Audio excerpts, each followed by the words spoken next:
మనిషి అయితే ఒకటి చేసి సంతృప్తి పడిపోతాడు. ఇంకోటి చేయాలి అనే ఆలోచన రాదు. ఒకటి చేశాంగా చాలే అనుకుంటాడు. కానీ దేవుడు అలా కాదండి.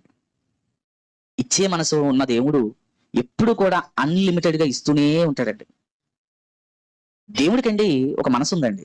ఏంటది అంటే ఇచ్చే మనసు, పెట్టే మనసు. దేవుడి పిల్లలైన వారందరికీ కూడా ఆ మనసు ఉండాలి. మీలో ఎంతమందికి పెట్టే మనసు ఉందో నాకు తెలియదు, కానీ ఒకవేళ లేకపోతే దేవుడి పిల్లలకు పెట్టే మనసు తెచ్చుకోండి. అది ఎవరిష్టం అంటే దేవుడి ఇష్టం అది.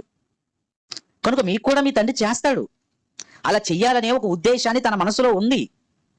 అది మంచివారి పక్షాన ఉంది, చెడ్డవాళ్ళ విషయంలో కూడా ఉంది. అదే అంటున్నాడు, నేను మిమ్మల్ని గురించి ఉద్దేశించిన సంగతులను నేను ఎరుగుదును. రాబోవు కాలమందు మీకు నిరీక్షణ కలుగునట్లుగా అవి సమాధానకరమైన ఉద్దేశములే గాని హానికరమైనవి కావు. ఇది దేవుడి మాట అంటున్నాడు చూడండి.